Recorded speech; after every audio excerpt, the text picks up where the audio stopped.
Subscribe कीजिए गुरुवाणी institute YouTube channel को और बेल आइकन दबाइए एजुकेशनल रिलेटेड वीडियो सबसे पहले पाने के लिए।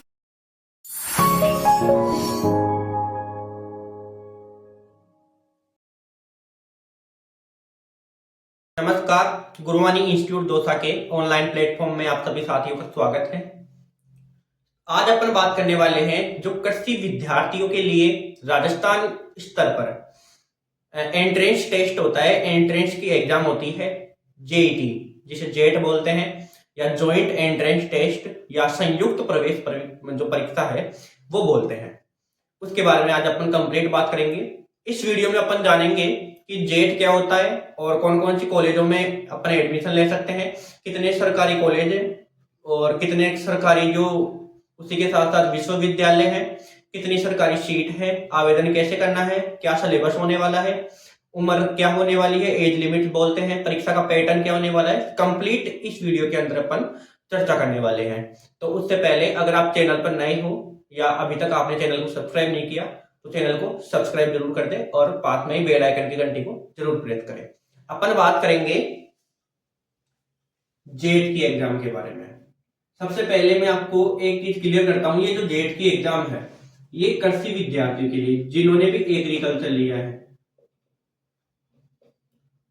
उनके लिए राजस्थान लेवल पर ये एग्जाम होती है।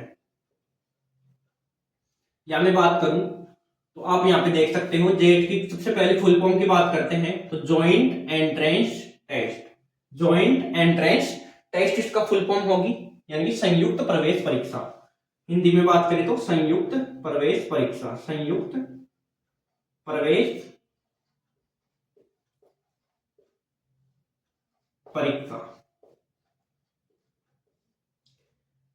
देखो यहाँ पे लिखा हुआ है एग्रीकल्चर एंड साइंस कोर्स। ये एग्रीकल्चर वालों के लिए या जो साइंस स्टूडेंट्स होते हैं उनके लिए ग्रेजुएशन लेवल का एक कोर्स होता है। किस लेवल का कोर्स होता है? ग्रेजुएशन लेवल का। ग्रेजुएशन लेवल का कोर्स होता है। तो एग्रीकल्चर और साइंस वालों के लिए ग्रेजुएशन लेवल का कोर्स होता है। पूरा नाम संयुक्त प्रवेश परीक्षा। और मैं बेसिकली जेट 2025 की बात कर रहा हूं, जेट 2025 की। इतनी चीज आपको समझ में आई। अब अपन बात करते हैं कि जो जेट की एग्जाम होती है वो जेट की एग्जाम कौन कौन स्टूडेंट दे सकता है। तो जो भी स्टूडेंट 12th पास है, चाहे वो एग्रीकल्चर से हो, साइंस में कौन कौन आते हैं, एग्रीकल्चर हो, चाहे उसके पास में बायोलॉजी हो, चाहे मैथ हो, ये स्टूडेंट्स जेट की एग्जाम को दे सकते हैं। ये चीज क्लियर होती है। अब जेट की एग्जाम के बाद में क्या करता है कि उसको एडमिशन लेना होता है। जेट की एग्जाम के बाद में उसको जो कॉलेज वगैरह होती है एग्रीकल्चर से, उनके अंदर एडमिशन लेना होता है। तो उसमें वो किस कोर्स में एडमिशन ले सकता है? देखो, बीएससी ऑनर्स एग्रीकल्चर, वो एग्रीकल्चर से बीएससी कर सकता है, या हॉर्टिकल्चर से बीएससी कर सकता है, या बीएससी कर सकता है वो फॉरेस्ट्री से। उसके बाद में है बीएससी कर सकता है फूड न्यूट्रिशन या डाइटेटिक्स से। नेक्स्ट है कि कम्युनिटी साइंस, या जिसे अपन होम साइंस बोलते हैं, कम्युनिटी साइंस या होम साइंस से कर सकता है। उसके बाद में बीएफएससी कर सकता है, यानी कि फिशरी साइंस से वो बीएससी कर सकता है। नेक्स्ट है बीटेक कर सकता है डेयरी टेक्नोलॉजी से, और नेक्स्ट है बीटेक कर सकता है फूड टेक्नोलॉजी से। ये कुल मिलाकर 8 उसमें कोर्स चलते हैं, जिसमें से अपने पसंदीदा कोर्स के अंदर स्टूडेंट जा सकता है 12th के बाद में। अगर वो मैथ से है तो बेसिकली इस 2 सब्जेक्ट्स में जाता है, मैथ से बीटेक करते हैं। और जो बायोलॉजी से हैं वो बायोलॉजी वाले इनमें भी जा सकते हैं और इसमें भी जा सकते हैं। एग्रीकल्चर वाले बेसिकली एग्रीकल्चर, हॉर्टिकल्चर, फॉरेस्ट्री, इनमें ही जाना ज्यादातर पसंद करते हैं। तो अपन ने बात कर ली अब कि एडमिशन अपन किस किस कोर्स के अंदर ले सकते हैं।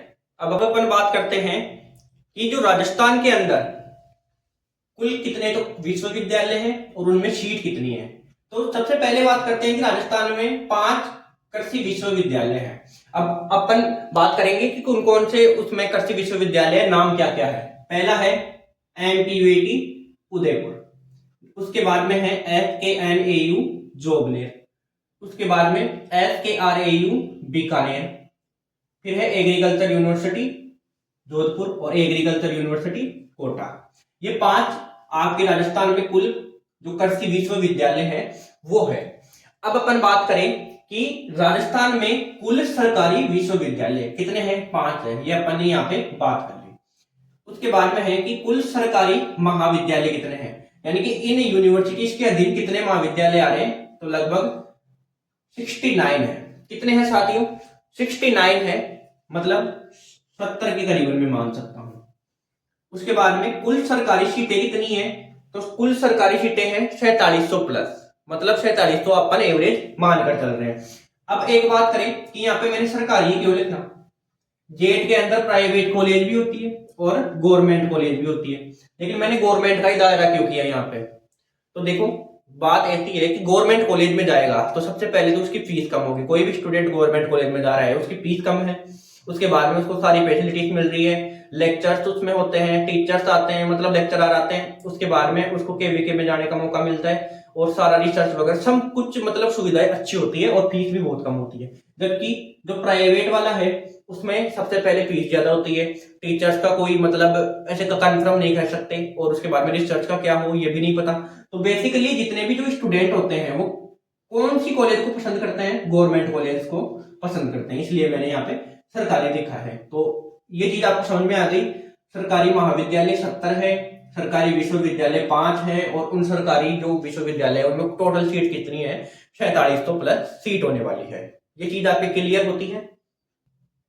अब बात की जाए कि इसका जो फॉर्म है वो कब भरा जाता है और लास्ट डेट वगैरह क्या होती है, तो देखो ऑनलाइन आवेदन पत्र भरने की प्रारंभिक तिथि, मतलब मार्च के अंदर आपके ऑनलाइन आवेदन पत्र खुलते हैं। मार्च के अंदर आपको ऑनलाइन आवेदन पत्र भरवाए जाते हैं, यानी कि फिलहाल आपके जो ऑनलाइन आवेदन पत्र है, अभी मार्च का महीना चल रहा है, तो उसमें आपके जेट के ऑनलाइन ये जो फॉर्म है ये भरे जाएंगे। उसके बाद में लगभग आपको 1 महीने का टाइम दिया जाता है। कितने महीने का? 1 मंथ का आपको टाइम मिलता है फॉर्म वगैरह आसानी से भरने का। उसके बाद में ऑनलाइन आवेदन पत्र भरना, मतलब जून के अंदर क्या होता है, आपकी एग्जाम होती है। ये मान के चलो आप जून के अंदर आपकी एग्जाम होती है। अब देखो नेक्स्ट है कि फीस जमा करना, मतलब फीस कितनी होती है। फीस की अपन यहाँ पे बात करने वाले हैं। ये पिछले साल की फीस मैं आपको यहाँ पे बता रहा हूं। अब देखो फीस है कि 1600 रुपए, और उसके साथ जो बैंक चार्ज होता है, बैंक चार्ज होता है लगभग 10 से 20 रुपए का। 10 से 20 रुपए का बैंक चार्ज होता है जब आप डेबिट कार्ड वगैरह से क्रेडिट करवाते हो। तो देखो जो 1620 रुपए हैं यहाँ पे, ये जनरल, ओबीसी और ईडब्ल्यूएस वालों के लिए होने वाली है। जनरल, ओबीसी वालों के लिए, ईडब्ल्यूएस वालों के लिए। उसके बाद में आउट ऑफ राजस्थान स्टूडेंट, जो राजस्थान के बाहर। अब मैं आपको एक चीज यहाँ पे क्लियर कर देता हूँ, आपके मन में एक डाउट होगा कि सर राजस्थान के बाहर का स्टूडेंट भी जेट की एग्जाम दे सकता है क्या?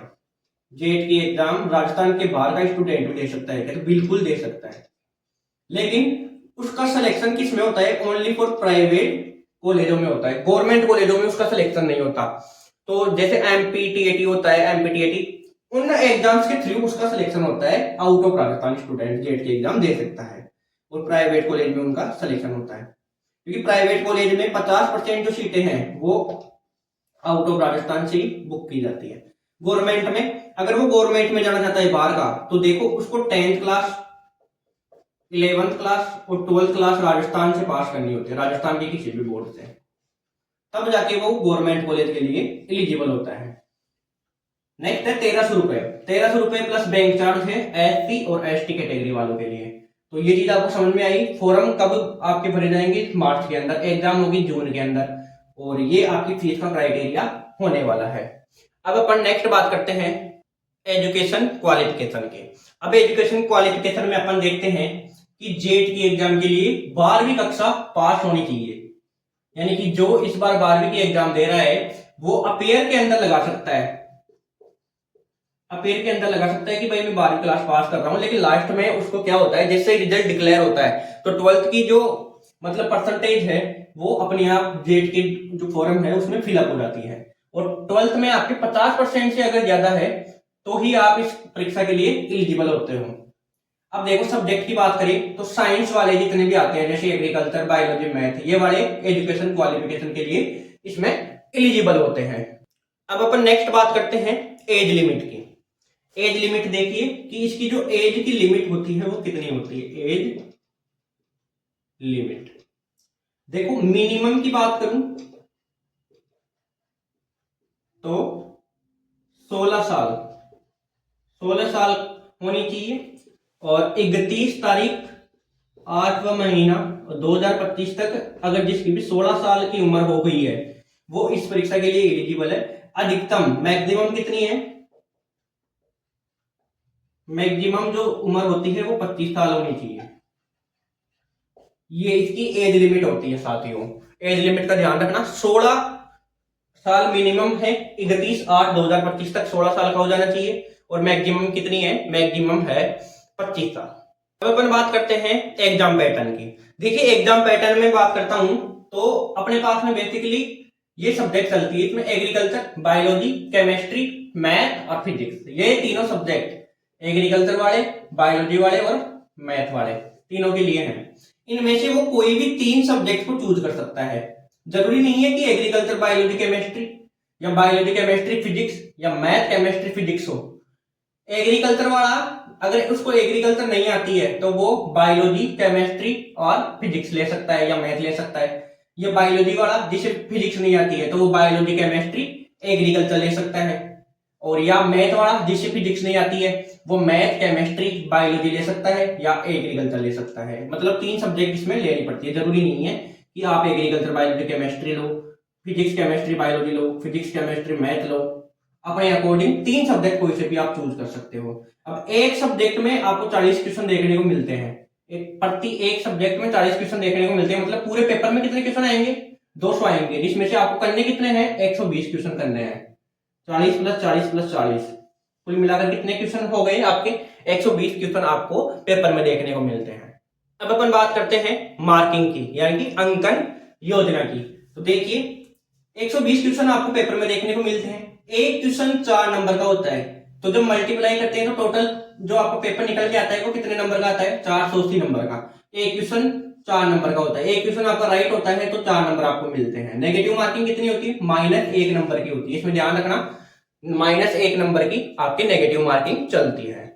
अब अपन नेक्स्ट बात करते हैं पेपर मोड की, कि इसका पेपर किस मोड पर होता है। देखो ओएमआर के बेस पे होता है और ऑफलाइन मोड में होता है, ओएमआर के थ्रू होता है। उस ओएमआर में आपको 5 ऑप्शन देखने को मिलते हैं।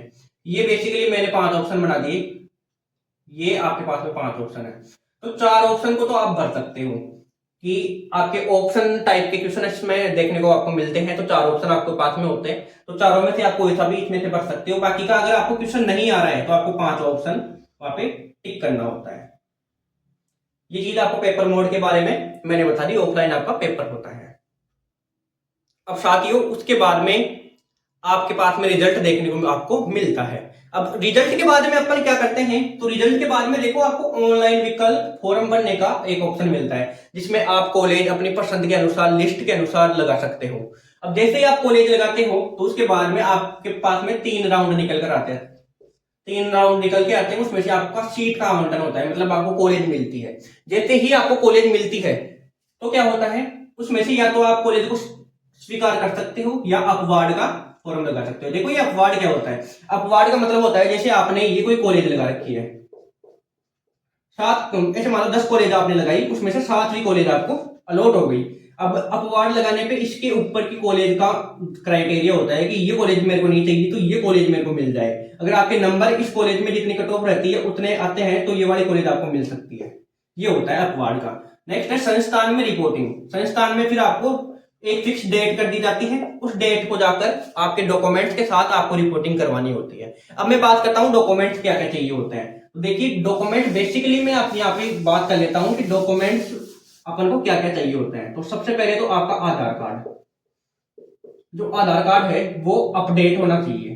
अपडेट का मतलब, तो देखो अपडेट का मतलब होता है कि आधार कार्ड में ऐसे मान लो आपके पास में आपका आधार कार्ड है, उसमें 5वीं क्लास की फोटो है, तो उसको अपडेट आपको करवाना है। नेक्स्ट है 10th एंड 12th क्लास की marksheet, 10th and 12th class की मार्कशीट। उसके बाद में जाति एंड मूल, जाति मूल, और उसके बाद में देखो मूल निवास अगर नहीं है तो आप बनवा लेना, जाति नहीं है तो बनवा लेना। उसके बाद में है टीसी, सीसी एंड माइग्रेशन।